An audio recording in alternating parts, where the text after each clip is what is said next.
most susceptible in these times.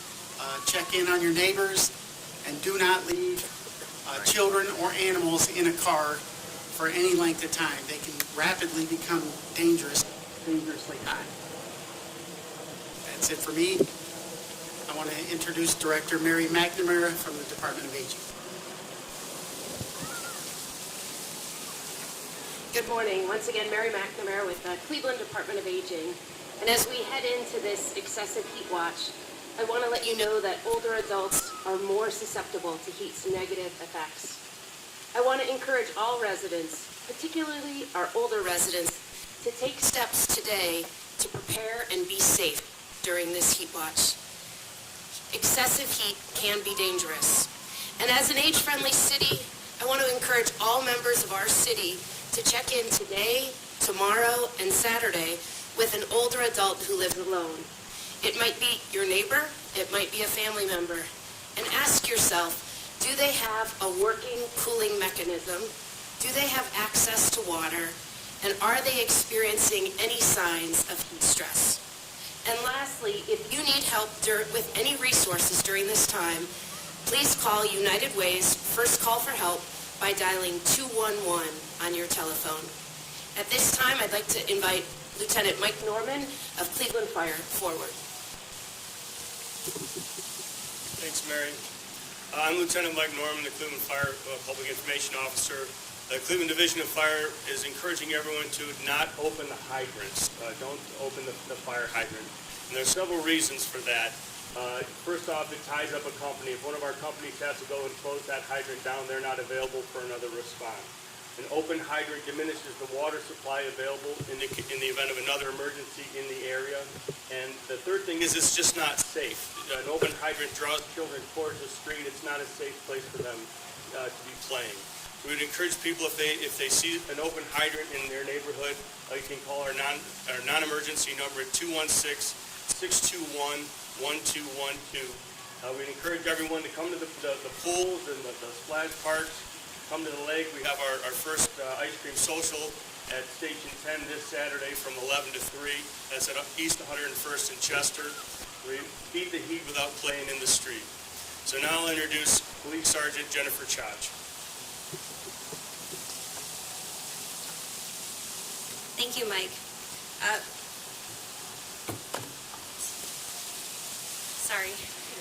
From the Division of Police side, our officers have a lot of responsibilities during this heat wave coming up. Our officers will be providing special attention to the parks and pools and the water parks and all of the rec centers due to extra people attending due to these being cooling stations.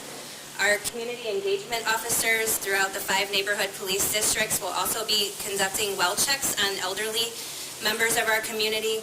We can also assist the Department of Aging by providing resources.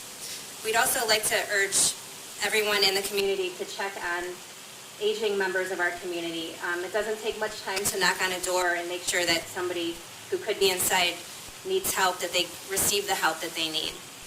And I just want to follow up on what Commander Chapin stated about leaving animals outside or in cars.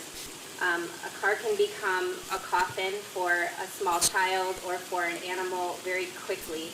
And in the event that you happen to see an animal, or especially a child in a car, unattended in this heat, that you need to call 911 so that we can have emergency services respond. So this time I'd like to bring up Director of Public Utilities, Chief Information Officer Jason Wood. Thanks, Jen. As Jen mentioned, my name is Jason Wood. I'm the Chief of Public Affairs for the Department of Public Utilities. High temperatures obviously can cause stress on utility systems. There are some things that residents can do to help keep their homes nice and cool from an efficiency standpoint, to keep their cooling systems a bit more efficient and effective. Keep blinds and curtains closed during peak days to keep the direct sunlight from entering the home. Refrain from using heat-producing appliances as much as possible during the daytime hours when the temperatures are particularly high. Even if you have an air conditioner, you want to utilize fans to keep air circulating. That circulation of air can help keep body temperatures a little bit lower. And then also take a look at your air conditioning units. If you're using a window-based air conditioner, make sure that it's properly sealed. That will help keep the cold air in and the warm air out, which makes it a bit more efficient and a bit more cost effective. And then also check your air conditioning filters. Clogged filters can cause air conditioning units to operate relatively ineffectively, which can help drive up costs and decrease the efficiency and the effectiveness of the unit itself. Additionally, we're also focused on some operational issues. I want to reiterate what Lieutenant Norman said about opening hydrants. The other risk when you open a fire hydrant, if you do it improperly, if you open it too fast or too slowly and you close it too fast, you can actually break the water main. So improperly opening a hydrant can actually put people out of water service, which is something that we'd like to avoid when these temperatures are as high as they're going to be. Extreme heat can also put stress on the electric distribution system. We've implemented an enhanced maintenance program to help us be ready for general system reliability issues, but it will also help support us during the high temperature time frames as well. And keep in mind, we want to focus on employee safety. Our crews will be out across all three of our utilities, Cleveland Water, Cleveland Public Power, and Water Pollution Control, regardless of temperatures. They'll be out working to make sure that service is working as it should be. Please approach any work zone safely. We've also given them some extra training about how to work safely in the heat. A lot of the same guidelines that you'll hear for general public in terms of staying hydrated, more frequent breaks, and really asking them to look out for one another in the field as well to make sure that they're working safely. If you happen to experience a utility service interruption, a power outage, for example, from Cleveland Public Power, you're going to want to call 216-664-3156. If your water service is interrupted for some reason, you'll want to contact our 24-hour dispatch center at 216-664-3060. Or if you happen to experience a sewer backup, you'll want to call 216-664-2513. With that, I will turn it over to Mike Cox, who is the Director of Public Works. Thank you, Jason. Again, my name is Michael Cox. I'm the Director of Public Works. Part of my responsibility is the Recreation Division. We are in a mode of opening all of our outdoor pools are open from 11:30 to 7:30 all weekend. This weekend, we also have 20 spray basins that we are opening, and we'll leave open all the way through Monday. They will be on constantly to keep our kids and everybody cool. We want all the families, not just the kids, come out, but everybody come out, including we have our indoor pools open this weekend except for Sunday. So we have 18 outdoor pools and 19 indoor pools that people can come in and stay cool. Our spray basins are located on our website just to keep kids cool. They can go there and do that.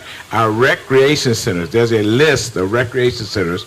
Majority of our recreation centers have at least one room in it that has air conditioning in it. Some of them are fully air, some of them have some rooms that are air conditioned. We invite everybody in during operational hours to come in and get cool, and we hope that everyone just stays cool, stays calm, and visit our facilities and get out of the heat for the next couple of days.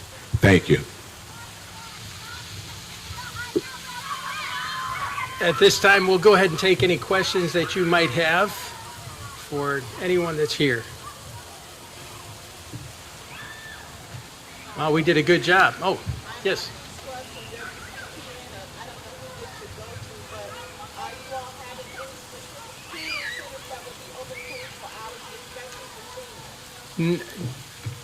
Not 24 hours. I do have, there's 8 that was in our press release. I'm going to resend that today. It'll list not only the recreation centers, and I'll say them right now, but also the spray basins and the link to all of the pools that will be open. Spray basins will be open 24 hours throughout the weekend. Lonnie Burton, Zelma George, Thurgood Marshall, Fairfax, Earl B. Turner, Michael Zone, Cudell, and Glenville will all be open until 11 p.m. every day throughout the weekend starting tomorrow. That's cooling and for other activities as well, but primarily to provide people an escape if they have no other place to go. Very good question. Thank you. I think last year, Dan, we were, CPP Power had issues with transformers. Has that all been taken care of? Well, I'm going to let Jason just kind of address what they've done since last year and some of the things that we're prepared to do as well. Yes, thank you. We've been relatively aggressive over the last 6 to 8 months in terms of enhanced maintenance. One of the primary drags in warm temperatures for outages, lines begin to sag as it gets warmer and warmer, so tree trimming is critically important. Part of our enhanced maintenance was to expand our tree trimming program. We essentially doubled the funding that we had allocated in the budget this year to do that, and have been targeting high priority areas where with known issues and really working systematically as we've moved through the city to try to make sure that we've been aggressive to getting that tree trimming work done, which should help limit those numbers of outages. We're also looking to make sure we're balancing and monitoring feeder loads so we can understand where stress on the grid is coming from so that we can adjust accordingly as best we can. It's not to say that we won't have any power outages in the high temperatures, but we're working hard to make sure that we're minimizing that risk, and we'll be able to respond and get service restored as quickly as possible because we know that's important. And if there is an issue, a resident finds about sagging lines or they're out of power, who do they call again? We'd want them to go ahead and give us a call at Cleveland Public Power. The number would be 216-664-3156. One of the other tools that we have in our kit bag is Code Red, and it's an emergency response system that provides immediate information about emergencies or crises that are taking place. So for instance, if there is a larger than normal outage somewhere, we have the ability and the system in place called Code Red. It's a link on our homepage for Cleveland City Hall. And if you've signed up for it, you know what I'm talking about. In the winter months, we'd send out emergency messages called Code Red.